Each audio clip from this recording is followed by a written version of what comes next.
दोस्तों, आप सुन रहे हैं सच्ची कहानियाँ रौनित के साथ। मेरा नाम रिंकू है और ये कहानी शेखर अंकल की है। शेखर अंकल यूं तो बहुत ही अच्छे और सच्चे इंसान नजर आते थे, लेकिन पता नहीं क्यों मोहल्ले के लोग उन्हें पागल समझा करते थे और सभी बच्चों को उनसे दूर रहने की हिदायत भी दिया करते थे। मुझे भी मेरे परिवार वाले हमेशा शेखर अंकल से दूर रहने के लिए कहा करते थे, लेकिन उनके अच्छे बिहेवियर और मुझसे काफ़ी अच्छे तरीके से बात करने की वजह से मैं सबसे छुप छुप कर उनसे मिल ही लिया करता था। वो हमेशा मुझसे बहुत ही अच्छे से बात किया करते थे और मुझे किसी भी बात के बारे में बहुत अच्छे से समझाया भी किया करते थे। शेखर अंकल की उम्र करीब करीब 70 साल के आसपास थी। वो अकेले अपने घर में रहा करते थे। अक्सर उनके घर से उनकी ही बात करने की आवाजें भी आया करती थीं। हमें ये लगता था कि हो सकता है अकेलेपन की वजह से वो खुद से ही बातें करना शुरू कर दिया करते होंगे, लेकिन बाकी मोहल्ले वालों का ऐसा सोचना न था। उनके हिसाब से तो शेखर अंकल पागल थे और साथ ही साथ वो कोई तंत्र मंत्र भी किया करते थे, क्योंकि कई लोगों ने मोहल्ले में ये दावा किया था कि शेखर अंकल के घर में उन लोगों ने किसी औरत की परछाई देखी है और कई बार किसी औरत की आवाज भी सुनी है। ताकि मुझे शेखर अंकल बाकियों से भी ज्यादा नॉर्मल नजर आते थे। वो जिस तरीके से विनम्र भाव से बात करते थे, वैसे तो कोई नॉर्मल इंसान भी बात नहीं करता। ये सारी चीजें देखते हुए मैं हमेशा छुप छुप कर शेखर अंकल से मिला करता था, लेकिन काफी दिनों तक मोहल्ले वालों की बातों को सुनने के बाद एक दिन मैंने शेखर अंकल से पूछा कि अंकल, आप अकेले में बातें किससे करते हैं? अंकल पहले मेरे तरफ देखने लगे, फिर उन्होंने घर के एक दूसरे कोने की तरफ देखा, फिर हल्का सा मुस्कुराए और बोला, बेटा, ये तुम्हारे समझने की बात नहीं। शायद मैं तुम्हें बताऊं भी तो तुम्हें ये बात समझ में ना आए। पता नहीं क्यों ये बात मुझे चैलेंज की जैसी लगी। मुझे कोई बात समझ में ना आए, ऐसा हो कैसे सकता था? मैंने अंकल को जोर देना शुरू कर दिया। क्या बात है अंकल, मुझे बताइए। अंकल ने बोला, ये काफी लंबी कहानी है, इसके लिए तुम्हारे पास भी समय होना चाहिए, तभी मैं तुम्हें पूरी बात समझा पाऊंगा। वैसे तो तुम्हें इस कहानी से और मुझसे सच में दूर ही रहना चाहिए। मैंने ये बात सुनकर अंकल से पूछा, क्यों? क्या जो मोहल्ले वाले कहते हैं वो सारी बातें सच हैं क्या? अंकल ने मुस्कुराते हुए कहा, नहीं, वो तो कुछ जानते भी नहीं। जब मैं यहाँ रहने आया था तो ये मोहल्ले वाले तो थे भी नहीं यहाँ। उस वक्त तो यहाँ कोई और ही लोग रहा करते थे। बाद में उन्हीं के बच्चे, नाती पोते और बाकी के लोग आज इस मोहल्ले के लोग बने हैं। इन लोगों को कुछ भी नहीं पता। पहले ये जगह कैसी थी ये भी नहीं पता। पहले मैं कैसा था ये भी नहीं पता। इन्हें कुछ नहीं पता। मैंने शेखर अंकल को फिर से जोर दिया और बोला, अंकल बताइए ना, क्या बात है? अंकल ने बोला, देखो, अब शाम ढल रही है, तुम्हारे घर वाले तुम्हें खोजने लगेंगे, इसीलिए सबसे अच्छा तो यही होगा कि उनके यहाँ तक पहुँचने से पहले ही तुम अपने घर पहुँच जाओ, वरना तुम्हें बहुत डांट पड़ेगी। मुझे भी उनके बात में सच्चाई लगी, क्योंकि सच में अगर मेरे घर वालों को या मोहल्ले के किसी इंसान को पता चल जाता कि शाम के वक्त मैं शेखर अंकल के साथ बैठा हुआ हूँ उन्हीं के घर में, तो शायद सब के सब मिलके मुझ पे चढ़ जाते और बहुत सुनाते। इसीलिए मैंने शेखर अंकल को कहा, रुकिए, मैं घर में कुछ बोलकर तुरंत वापस आता हूँ, लेकिन आज मैं ये कहानी सुने बिना नहीं जाऊंगा। मैं घर गया और घर में कह दिया कि मैं अपने दोस्त के साथ पढ़ाई करने जा रहा हूँ, मुझे लेट लगेगा। घर वालों ने हामी भर दी, क्योंकि मैं अक्सर अपने दोस्तों के साथ पढ़ने के लिए देर रात तक उनके घर पे रहा करता था। उसके बाद मैं वहां से कॉपी किताब लेकर सीधे शेखर अंकल के घर पे पहुंचा।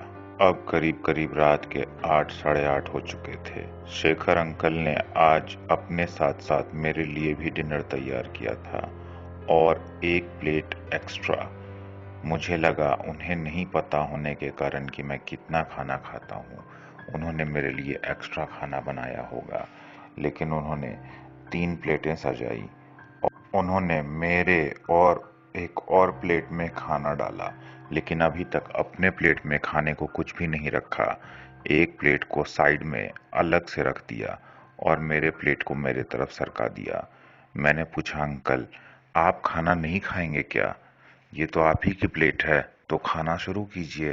अंकल ने कहा, नहीं, ये मेरी प्लेट नहीं। मैंने सोचा कि मुझे इस बारे में ज्यादा कुछ बोलना नहीं चाहिए, शायद अंकल फिर कहानी बताने को तैयार ना हो। इसीलिए मैंने चुप रहकर सीधे कहानी पे फोकस किया। मैंने कहा, बताइए अंकल, आप क्या बताने वाले थे? फिर अंकल ने कुछ सोचते हुए कहना शुरू किया कि ये बात तब की है जब मैं जवान हुआ करता था। उस वक्त मैं जब कॉलेज में पढ़ता था तो मुझे एक लड़की से प्यार हो गया जिसका नाम अलका था। शुरू में तो अलका ने मेरे तरफ देखा तक नहीं, लेकिन मैं हमेशा उसके आगे पीछे मंडराते रहता था। हालांकि मैं पढ़ने में तो बहुत तेज था, लेकिन अलका मेरे दिलो दिमाग पे हावी हो चुकी थी। धीरे धीरे मेरे अच्छे पढ़ाई लिखाई और अच्छे नंबर आने की वजह से अब अलका ने भी मेरे ऊपर ध्यान देना शुरू कर दिया था। उसके बाद जब भी उसे कोई डाउट होता तो मैं तुरंत उसके डाउट्स क्लियर करने में जुट जाता। अब धीरे धीरे हमारी बीच दोस्ती हो गई, हम में बातचीत होने लगी। उसके बाद हम दोनों बाहर घूमने भी जाने लगे। आखिरकार उसे भी मुझसे प्यार हो गया, और जब मैंने उससे अपने प्यार का इजहार किया तो उसने भी इस बात में हामी भर दी। लेकिन हम दोनों ने ये डिसाइड किया कि जब तक हम दोनों अपनी पढ़ाई पूरी करके कोई अच्छी नौकरी ना पाले, तब तक हम लोग अपने घर में ये बात नहीं बताएंगे। हमारे प्यार के साथ साथ हमारी पढ़ाई भी आगे चलती रही, और आखिरकार वो समय आ गया जब हमने अपनी कॉलेज की पढ़ाई कंप्लीट कर ली। मैंने बहुत शिद्दत से नौकरी ढूंढी और मुझे एक बहुत अच्छी नौकरी मिल भी गई। इससे मुझसे ज़्यादा तो अलका खुश हुई, क्योंकि अब अलका को ये साफ दिख रहा था कि मेरे और उसके शादी के रास्ते खुल रहे हैं। क्योंकि मुझे जितनी अच्छी नौकरी मिली थी, उसे अब यकीन होने लगा था कि उसके घर वाले बिल्कुल भी मना नहीं करेंगे हमारी शादी को। लेकिन शायद उस वक्त भगवान को ये मंजूर ना था। जब अलका ने अपने घर में मेरे बारे में सब कुछ बताया तो उन लोगों ने तो मुझसे मिलने तक से मना कर दिया। साथ ही साथ मेरे घर वालों ने भी मुझसे नाता तोड़ने का और कई सारी धमकियां देना शुरू कर दी। मुझे ये समझ में नहीं आ रहा था कि जब मैं इतना अच्छा कमा रहा हूँ, घर के लिए सब कुछ करने के लिए तैयार हूँ, तो मेरे पसंद की लड़की से मेरी शादी कराने में लोगों को क्या दिक्कत है। शायद वो वक्त ऐसा था जिस वक्त पे लोग लव मैरिज इतने आम तौर पे नहीं किया करते थे, इसीलिए मेरे घर वालों को और उसके घर वालों को इतनी ज़्यादा तकलीफ हो रही थी। लेकिन हम दोनों ने ये फैसला किया कि हम दोनों अपने घर वालों को समझाएंगे, क्योंकि हम नहीं चाहते थे कि उनके मर्जी के खिलाफ हम शादी करें। हम लोगों ने अपने परिवार वालों को समझाने के लिए सारी कोशिशें की। 1 डेढ़ साल इसी कोशिश में निकल गया, लेकिन अब अलका के फैमिली उसकी शादी कहीं और करा देना चाहती थी। ये चीज़ मेरे बर्दाश्त के बाहर होने लगी। मैंने अलका से कहा, देखो, तुम्हारे घर वाले मेरे लिए तो कभी तैयार होंगे नहीं, साथ ही साथ वो तुम्हारी शादी कहीं और करा देना चाहते हैं। मैं इतना कमा लेता हूँ कि तुम्हारा ख्याल बहुत अच्छे से रख सकता हूँ, और अपने परिवार का भी। लेकिन अगर मेरे परिवार वाले भी मुझे एक्सेप्ट नहीं करते तो कोई बात नहीं, मैं उन्हें पैसे भेज दिया करूँगा, लेकिन हमारी ज़िंदगी बहुत अच्छे से चल जाएगी।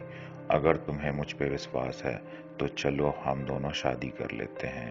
अगर इन लोगों को मानना होगा तो शादी के बाद मान ही जाएंगे, और नहीं तो ना माने, हम लोग क्या कर सकते हैं। लेकिन शुरू शुरू में मेरे इस बात पे अलका राजी ना हुई। अब मुझे अलका को भी मनाना था। बहुत मनाने के बाद 1 महीने बाद अलका आखिरकार मान ही गई, क्योंकि अब उसके घर वालों ने उसकी शादी के लिए कुछ ज़्यादा ही जोर देना शुरू कर दिया था। उसे भी यह अच्छे से समझ में आ चुका था कि किसी भी जरिए से उसके घर वालों को हम दोनों की शादी के लिए नहीं मनाया जा सकता। उसके बाद हम दोनों ने जाकर शादी कर ली। मुझे अपने नौकरी के वजह से एक फ्लैट पहले से ही मिला हुआ था। उस फ्लैट में अभी तक कोई नहीं रहता था, क्योंकि मैं अपने परिवार के साथ अपने पुराने वाले घर में ही रहता था। इसीलिए वो फ्लैट खाली पड़ा हुआ था। हम दोनों उसी फ्लैट में शिफ्ट हो गए। मैं वहीं से अपने जॉब पे जाया करता था। काफ़ी अच्छी नौकरी होने की वजह से मुझे फ्लैट, गाड़ी और कई सारी चीज़ें मिली हुई थी। हालांकि हमारे शादी के बारे में पता चलने के बाद से हम दोनों के घर वाले बहुत ज़्यादा आग बबूला हो चुके थे, लेकिन हमें इससे कोई फ़र्क नहीं पड़ता था, क्योंकि हमें यह अच्छे से पता था कि वो लोग तो हमारी शादी एक दूसरे से नहीं होने देते। साथ ही साथ हम पे जोर देकर या इमोशनल ब्लैकमेल करके कहीं और शादी करवा दिया होता। इस वजह से हम लोग अब धीरे धीरे एक दूसरे को ही अपना परिवार समझने लगे। हम दोनों यूं तो पहले से ही एक दूसरे को बहुत प्यार करते थे, लेकिन अब परिवार के नाम पे सिर्फ एक दूसरे का साथ होने की वजह से हम दोनों धीरे धीरे और ज़्यादा एक दूसरे से प्यार करने लगे। समय के साथ साथ हमारा प्यार परवान चढ़ने लगा। इतना ज़्यादा एक दूसरे के ऊपर हम दोनों निर्भर हो गए, जैसे कि बिना उसके मैं सांस ना ले पाऊं, बिना मेरे वो। ये चीज़ बहुत अच्छी लग रही थी हम दोनों को। हम दोनों को ये जिंदगी अब पसंद आने लगी थी। धीरे धीरे समय बीतने लगा। हम दोनों के घर वाले भी मान गए। हमारे घर में उन लोगों का आना जाना होने लगा, लेकिन हम लोग उनके साथ शिफ्ट नहीं हुए। उन लोगों ने हमें समझाया, लेकिन बाद में वो लोग खुद ही समझ गए कि एक गृहस्थ इंसान का अलग रहना अच्छा ही होता है। उसके बाद सब कुछ नॉर्मल हो गया। सभी हमारे रिश्ते से खुश होने लगे। अलका के फैमिली वाले मेरे अच्छे कमाने और नौकरी को लेकर और अलका को अच्छे से संभालने को लेकर बहुत खुश होने लगे। बाद में तो उन लोगों ने ये तक कहा कि शायद हम लोग कितना भी कोशिश करके तुम्हारे जैसा लड़का नहीं ढूंढ पाते इसके लिए। अब सब कुछ हमारे लाइफ में बहुत अच्छा चल रहा था और मेरे प्रमोशन पे प्रमोशन हुए जा रहे थे, लेकिन अभी तक हमारा कोई बच्चा नहीं हुआ था। फिर अलका ने कहा, क्यों ना हम लोग अपना एक घर बनाएं। मैंने कहा, नौकरी से मिला हुआ घर भी तो अच्छा है। लेकिन उसने कहा, नहीं, अपना घर तो अपना होता है। ये तो तभी तक के लिए है जब तक तुम ये नौकरी कर रहे हो। जब तुम रिटायर होगे तो तुम्हें नहीं लगता कि हमारे पास अपना एक आशियाना होना चाहिए। मुझे उसकी बात हमेशा ही सही लगती थी। मैंने भी सोचा, हाँ, अगर इसे एक घर चाहिए तो मैं वो बना के दूंगा। मैंने इस जगह पे एक जमीन ले ली जहां तुम आज बैठे हुए हो। उसके बाद मैंने अलका के हिसाब से जैसे जैसे उसने बताया वैसे वैसे यहाँ काम शुरू करवा दिया। धीरे धीरे ये घर रूप लेने लगा और उसके बाद ये घर जब तैयार हुआ तो हम लोगों ने अपने फैमिली वालों को यहाँ पर निमंत्रण दिया। सभी लोग आए, पार्टी हुई, पूजा हुई और सभी चीज़ें। उसके बाद सभी ने हमारे घर को और हमारे प्यार को और हमारे ज़िंदगी को बहुत सारे आशीर्वाद दिए। हम सभी लोग बहुत खुश थे, लेकिन सबसे ज़्यादा अलका खुश थी और अलका को देखकर मैं। उसके बाद सभी लोग चले गए और हम लोग उस घर को छोड़कर इस घर में शिफ्ट हो गए, क्योंकि अलका चाहती थी कि हम लोग यहीं रहें। मैंने कभी उसकी बात नहीं ठुकराई थी, तो इस बार कैसे ठुकराता। हम दोनों यहाँ आकर रहने लगे। उसके बाद धीरे धीरे उसने अपने हाथों से एक एक चीज सजाई, एक एक चीज मार्केट से खुद लेकर आई, सब कुछ अपने हिसाब से तैयार किया और उसके बाद ये घर और भी ज्यादा खूबसूरत लगने लगा। धीरे धीरे हमारी जिंदगी बहुत अच्छी चल रही थी। फिर अलका ने ये बात कही कि क्यों ना हम एक बच्चा पैदा करें, फैमिली प्लानिंग करें। मैंने उसके इस बात में भी हामी भर दी, लेकिन भगवान को शायद ये मंजूर न था। अलका की तबीयत अचानक से बिगड़ने लगी। मुझे अब कुछ समझ में नहीं आ रहा था कि अलका को हो क्या रहा है। जब हम लोग डॉक्टर के पास गए तो डॉक्टर ने एक अजीब सी बीमारी का नाम बता दिया। उस वक्त हमें ये बीमारी कुछ समझ में ना आई, लेकिन शायद आज उसे कैंसर के नाम से जानते हैं। मेरे पास पैसों की कोई कमी नहीं थी। मैंने डॉक्टर को कहा, डॉक्टर साहब, जो भी ये बीमारी है मुझे उससे कोई फर्क नहीं पड़ता, बस मेरे अलका को कुछ नहीं होना चाहिए। जितने पैसे लगते हैं लगा दीजिए, लेकिन इसे ठीक कर दीजिए। फिर डॉक्टर ने मुझे बताया कि इसका उस वक्त कोई इलाज ना था। उन्होंने कहा कि मैं अब कुछ नहीं कर सकता, बस कुछ महीने बचे हैं तुम्हारी अलका के पास।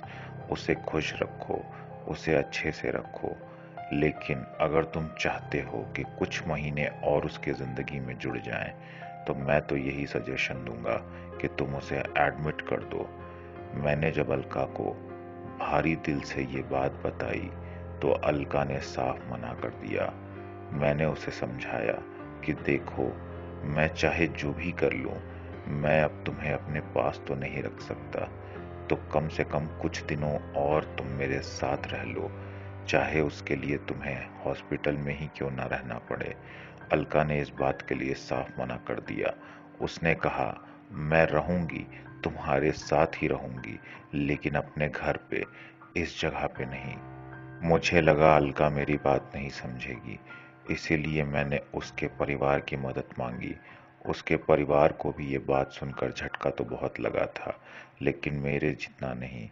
उसके बाद उसके परिवार वालों ने भी उसे समझाया कि देखो बेटा, कुछ दिन तक हॉस्पिटल में रहने में कोई हर्ज नहीं है। एक बार ठीक हो जाना तो घर वापस आ जाना। क्योंकि हम में से कोई ये मानने के लिए तैयार नहीं था कि कुछ महीनों बाद वो हमारे साथ नहीं रहेगी। मुझे तो ये बात बिल्कुल समझ में ही नहीं आ रही थी कि ऐसा कैसे हो सकता है। ये सारी बातें सुनने के बावजूद अलका ने एक बार भी आंसू नहीं बहाए, जैसे कि उसे इस बात से कोई फर्क ही नहीं पड़ रहा था। हालांकि हमने उसे नहीं बताया था, वो सिर्फ चंद महीनों की ही मेहमान है। ये बात खैर मुझे भी समझ में नहीं आ रही थी। मुझे यही लग रहा था कि सब कुछ ठीक हो जाएगा, जैसे कि हमारे परिवार वाले मान गए, जैसे कि हमारे जिंदगी में जो भी कठिनाइयाँ थी वो दूर हो गई, वैसे ही ये भी दूर हो जाएगा। लेकिन ये शायद मेरी गलतफहमी थी। दिनों दिन उसकी हालत बिगड़ने लगी, और जब भी मैं डॉक्टर के पास जाता तो डॉक्टर बस एक ही बात कहता कि हम लोग इन्हें बचा तो नहीं सकते, लेकिन आप चाहें तो इनके तकलीफ कम करने के लिए आप इन्हें हॉस्पिटल में एडमिट कर सकते हैं, ताकि इन पे ज़्यादा ध्यान दिया जा सके। लेकिन अलका हर बार मना कर देती। वो कितने भी तकलीफ में होती, लेकिन वो मेरे पास ही रहना चाहती थी। मैंने एक लंबी छुट्टी ले ली और उसी के साथ रहने लगा, क्योंकि वो हॉस्पिटल जाने वाली तो थी नहीं। उसके बाद एक रात उसे काफ़ी तकलीफ होने लगी। मैंने उसे हॉस्पिटल ले जाने के लिए कई बार कहा, लेकिन अलका नहीं मानी।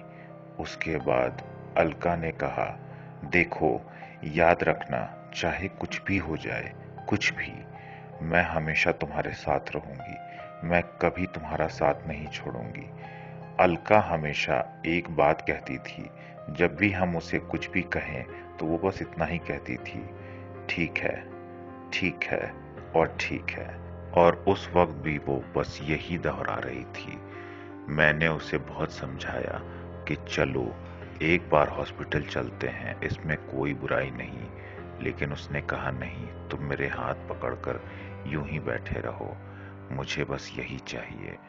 लेकिन थोड़ी देर बाद अलका ने खुद ही बताया कि शायद अब मैं जिंदा नहीं बचूंगी, मुझे ये फील हो रहा है, लेकिन तुम घबराना मत, मैं हमेशा तुम्हारे आसपास ही रहूंगी। और ये सारी बातें करते करते अलका ने आंखें बंद की। और उसके बाद मैंने अलका को उठाने की बहुत कोशिश की, लेकिन वो सारी कोशिशें बेकार गई, क्योंकि अब अलका वो ठीक है भी नहीं बोल रही थी, क्योंकि अब कुछ भी ठीक ना था। मेरी जिंदगी लुट चुकी थी, मेरी जिंदगी मुझसे दूर जा चुकी थी। अब अलका इस दुनिया में नहीं थी। मुझे इस बात का विश्वास नहीं हुआ। रात भर मैं उसके हाथ को पकड़ के वहीं बैठकर रोता रहा और उसे उठाता रहा। सुबह होने पर जब हमारे पड़ोसी वहां पहुंचे तो उन्होंने जब चेक किया तो अब अलका इस दुनिया में नहीं थी। उन लोगों ने मुझे बहुत समझाने की कोशिश की, लेकिन मैं कुछ भी समझने के लिए तैयार ना था। फिर हमारे पड़ोसियों ने ही हमारे रिलेटिव्स को इन्फॉर्म किया।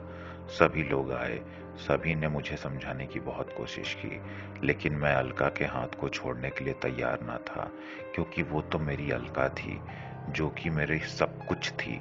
जब ये रिलेटिव्स भी मेरा साथ छोड़ चुके थे, जब मेरे अपने परिवार वाले मेरे साथ खड़े नहीं थे, तब ये अलका ही थी जिसने मेरे परिवार बनकर मेरा साथ दिया। अब मैं उसे कैसे छोड़ सकता था ऐसी हालत में? मुझे यही लग रहा था कि वो अभी उठेगी और कहेगी ठीक है, लेकिन ऐसा कुछ होने वाला नहीं था। काफी देर तक मेरे परिवार वालों ने और हमारे पड़ोसी ने मुझे समझाने की बहुत कोशिश की कि मैं उसका हाथ छोड़ दूं, अंतिम संस्कार करना है। लेकिन जब भी कोई अंतिम संस्कार का नाम ले रहा था, मुझे बहुत तेज गुस्सा आ रहा था।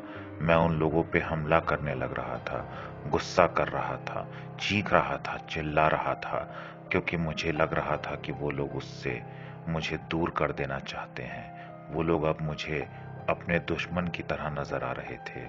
कई लोगों ने मिलकर मुझे काबू किया और उसके बाद सभी लोग उसे लेकर शमशान घाट की तरफ बढ़ चले। हालांकि सभी को ये पता था कि उसे मुखाग्नि तो मैं ही दूंगा, लेकिन जब मैं यही मानने के लिए तैयार नहीं था कि वो मर चुकी है, तो आखिर मैं उसे जला कैसे सकता था? इस चीज को लेकर सभी बहुत टेंशन में आ गए थे। सभी ने जबरदस्ती पकड़कर मेरे हाथों से उसे जलवाया, उसे मुखाग्नि दी, और वो मेरे सामने जल रही थी और मैं रो रहा था, चीख रहा था, चिल्ला रहा था, लेकिन उसे बचा नहीं पा रहा था, क्योंकि मुझे यही लग रहा था कि वो अभी भी उठ सकती है, लेकिन ये लोग मुझसे उसे छीन लेना चाहते हैं। हालांकि डॉक्टर ने भी ये डिक्लेयर कर दिया था कि उसमें जान बाकी नहीं थी, लेकिन मैं ये मानने के लिए तैयार नहीं था। डॉक्टर ने ये साफ साफ बताया था कि रात के वक्त ही उसकी जान जा चुकी थी।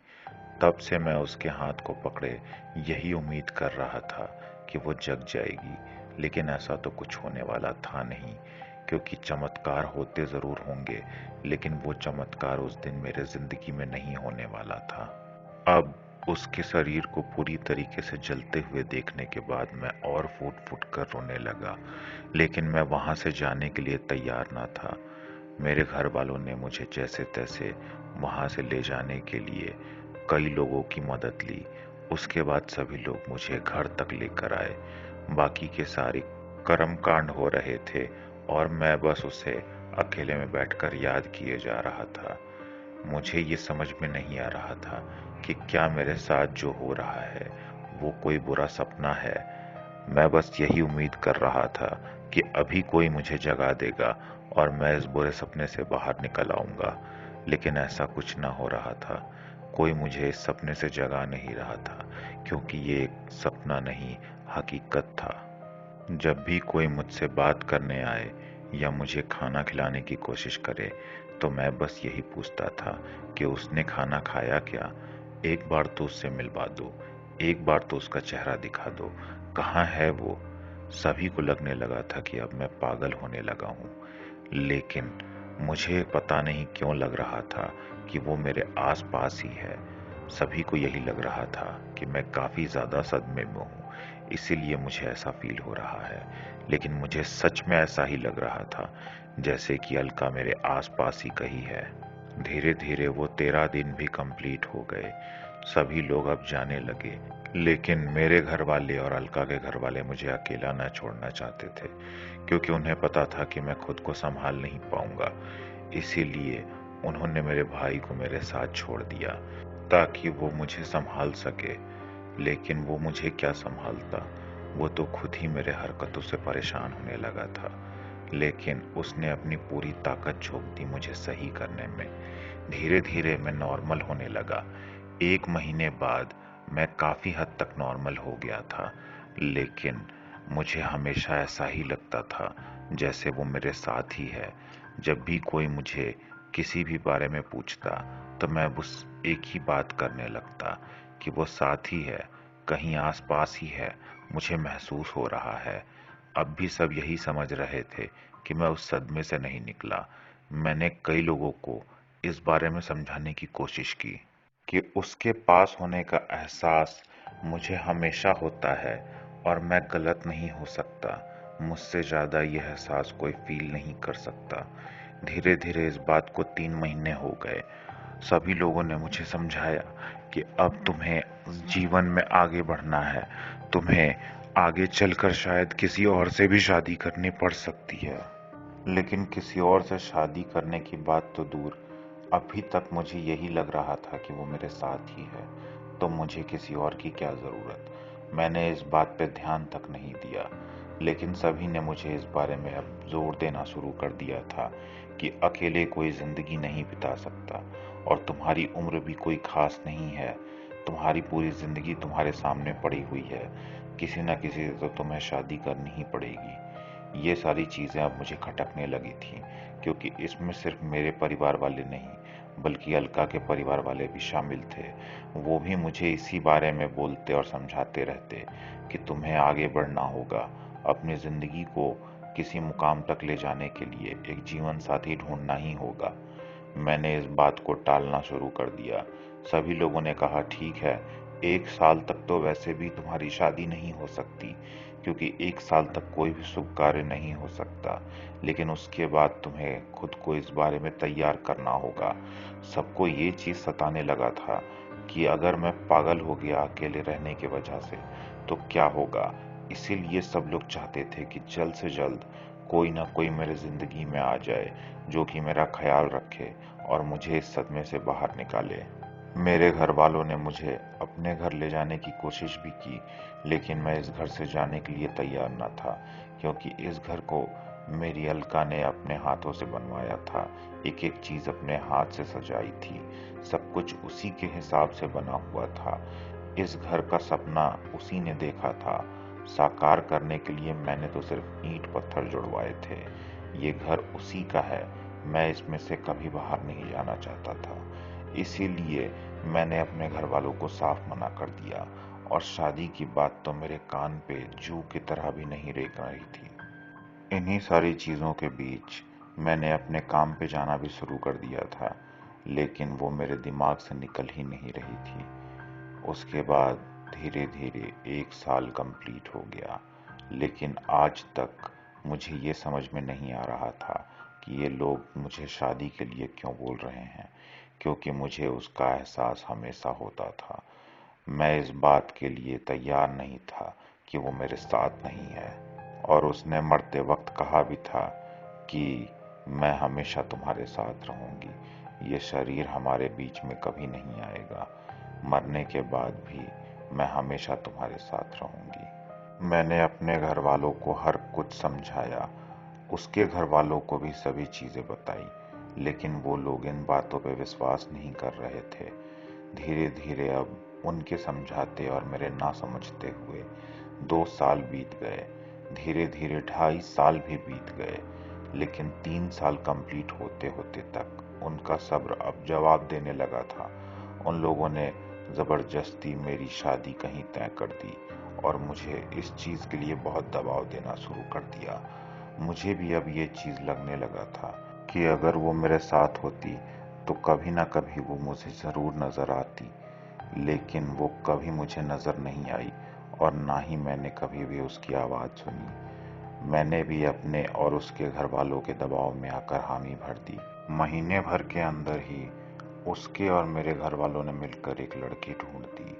हालांकि घर वालों ने मुझे उस लड़की को देखने के लिए कहा, लेकिन मैंने मना कर दिया। मैंने कहा जब शादी ही मेरी मर्जी से नहीं हो रही तो उस लड़की को देखना या ना देखना क्या मायने रखता है।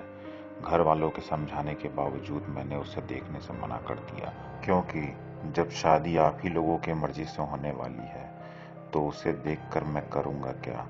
घर वालों को भी लगा कि कोई बात नहीं, शादी करवा देते हैं, उसके बाद ये खुद ब खुद संभल जाएगा। और उन लोगों ने ऐसा ही किया। यहाँ तक कि मैंने शादी के दिन भी अपनी होने वाली बीवी की शक्ल नहीं देखी। उसके बाद वो मेरे घर चली आई और मुझे ये समझ में नहीं आ रहा था कि मैं उससे क्या कहूँ या उसे क्या बताऊँ। उसके आंखों में तो कई सपने होंगे, लेकिन मेरे आंखों में तो आज भी वही थी। इसीलिए मैंने उससे कहा कि आप काफ़ी थक गई होंगी, आप सो जाइए, मैं बाहर सो जाता हूँ। उसे हालांकि ये बात अजीब ज़रूर लगी होगी, लेकिन उस वक्त ये सारी चीज़ें लड़कियां खुलकर नहीं बोला करती थी। तो उसने भी ऐसा ही किया। उसके बाद अगले दिन वो मेरे लिए किचन से चाय बनाकर लाई और मेरे सामने रख दिया। मैंने उससे कहा, इसकी कोई ज़रूरत नहीं, आप अपने काम पे ध्यान दीजिए, मेरे लिए कोई भी तकल्लुफ़ उठाने की ज़रूरत नहीं, मैं अपने काम खुद ही किया करता हूँ, मुझे आदत है इन सारी चीज़ों की। उसने बहुत विनम्र भाव से कहा कि ये तो मेरा फर्ज है जी, आपके लिए नहीं करूँगी तो किसके लिए करूँगी। मैंने उससे बहस करना ठीक न समझा, इसीलिए मैं चुपचाप चाय का प्याला उठाते हुए वहां से चल पड़ा और दूसरे कमरे में बैठकर पीने लगा। फिर उसने मेरे सामने नाश्ता रख दिया। मुझे ये समझ में आ चुका था कि ये मेरे सेवा में आगे आगे सब कुछ करती रहेगी। मैं इस चीज को मना करते रहा, लेकिन उसने सब कुछ किया, खाना पीना सब कुछ, महीने भर। लेकिन मैं उससे यूं ही उखड़ा उखड़ा रहा।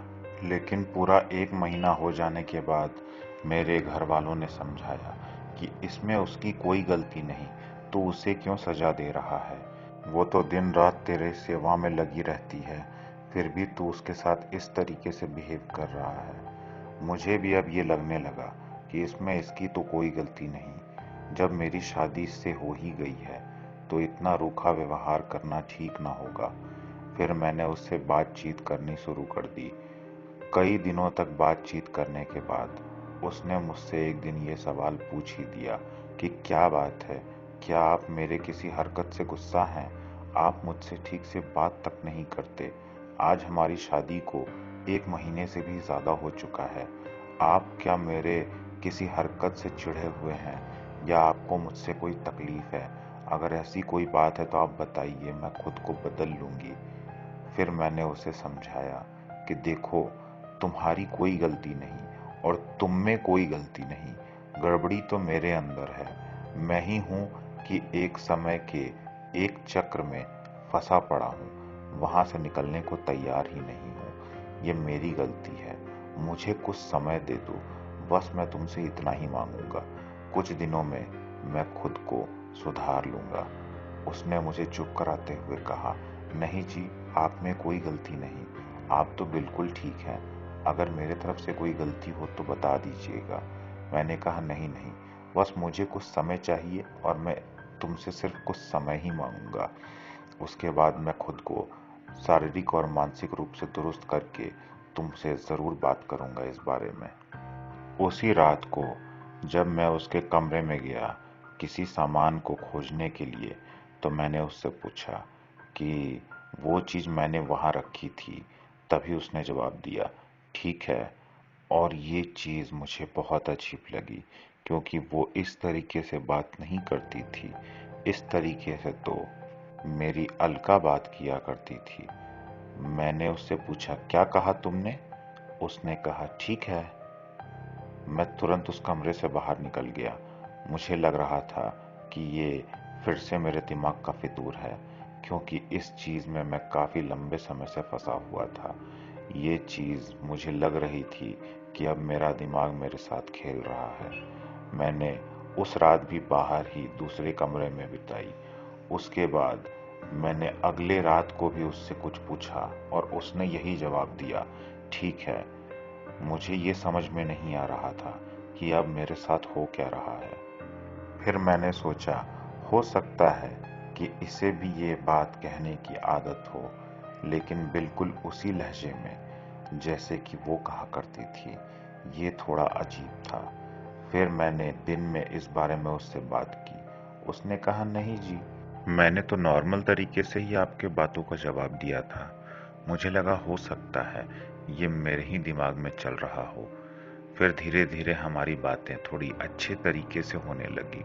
फिर एक रात हम लोगों ने फैसला किया कि अब हम लोगों को जब जिंदगी साथ ही बितानी है तो क्यों ना हम लोग अब एक साथ ही रहना शुरू कर दें। लेकिन जब पहली बार मैं उसके करीब गया तो उसने बिल्कुल उसी के लहजे में, अलका के लहजे में मुझसे कहा, ठीक है, ठीक है, ठीक है, और वो जोर जोर से हंसने लगी। मुझे ये समझ में आ चुका था कि ये मेरा वहम नहीं, ये वही है।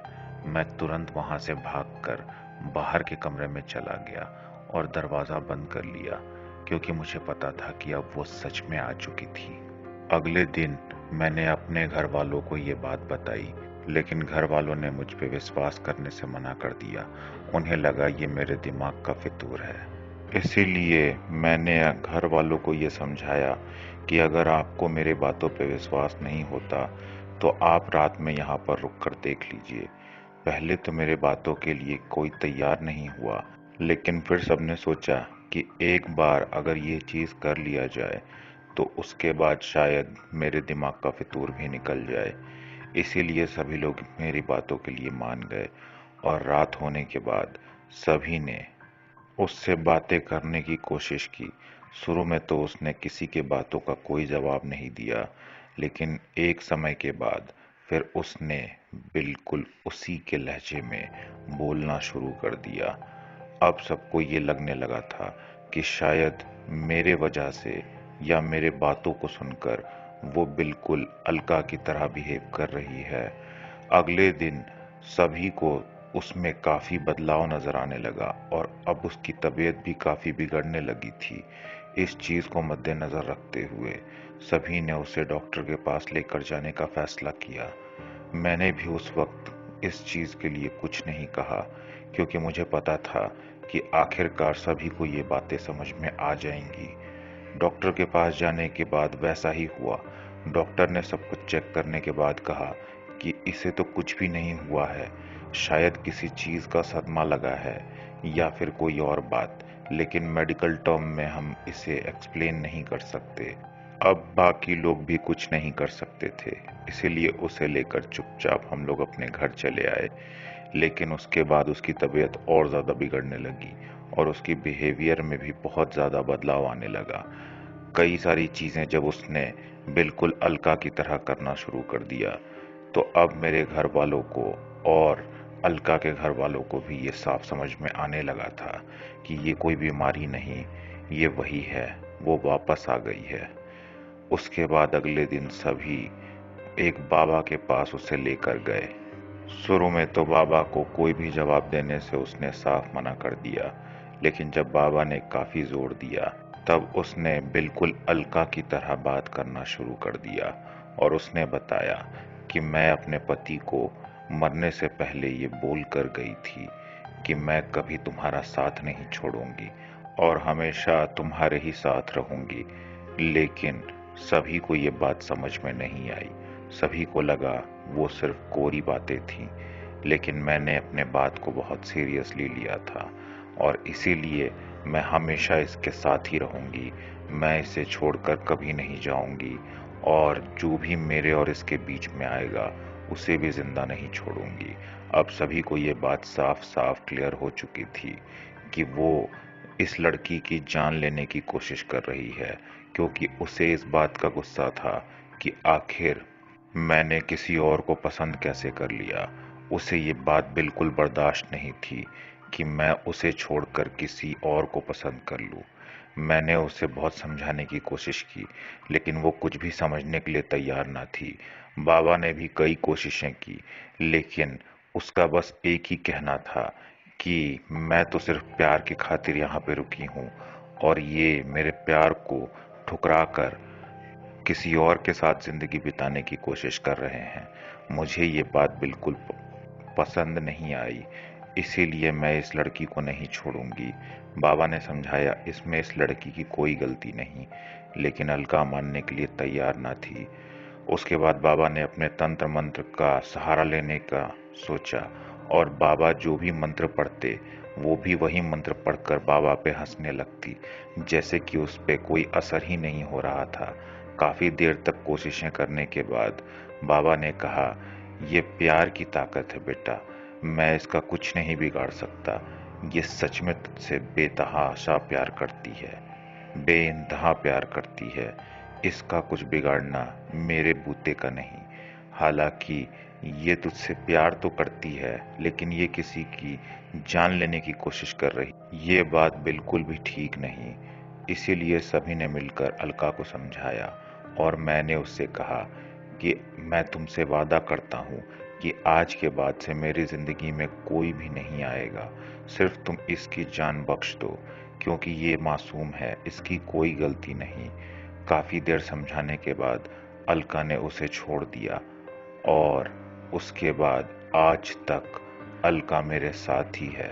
शेखर अंकल की कहानी सुनने के बाद अब मुझे थोड़ा थोड़ा डर लगने लगा था, क्योंकि वो जिस तरीके से ये कहानी सुना रहे थे, ये कोई कहानी लग ही नहीं रही थी। उसके बाद अचानक से मुझे कोने के तरफ एक अजीब सी परछाई नजर आई और उसके बाद शेखर अंकल ने मुझसे कहा कि एक बार उनसे पूछो वो कैसी हैं। मैंने भी डरते हुए ये पूछने की गलती कर दी कि आप कैसी हैं, और उस तरफ से आवाज आई, ठीक है, ठीक है, ठीक है। उसके बाद तो मुझ में हिम्मत नहीं बची थी कि मैं वहां रुकूं और कोई भी बात सुनूं या समझूं। इसीलिए मैं वहां से भाग खड़ा हुआ। इस चीज के बाद मैं इतना ज्यादा डर गया था कि कई दिनों तक मुझे काफी तेज बुखार रहा। फिर जब मैंने अपने घर वालों को ये बातें बताई तो उन्होंने तुरंत मुझे उस शहर से ही रवाना कर दिया और कहीं और रख दिया। आगे की सारी पढ़ाई लिखाई मैंने वहीं से की। लेकिन आज भी मेरे दिल में शेखर अंकल और उनकी कहानी पूरी तरीके से बसी हुई है। मुझे नहीं पता कि आपको ये कहानी कैसी लगेगी, सच्ची या झूठी, लेकिन मेरी ये आप बीती है। आज की कहानी में बस इतना ही। ऐसी ही मनोरंजक कहानियों के लिए हमारे प्लेलिस्ट को ज़रूर विजिट कीजिए। कल फिर मिलेंगे ऐसी ही एक अनोखी कहानी के साथ। तब तक के लिए साइनिंग ऑफ।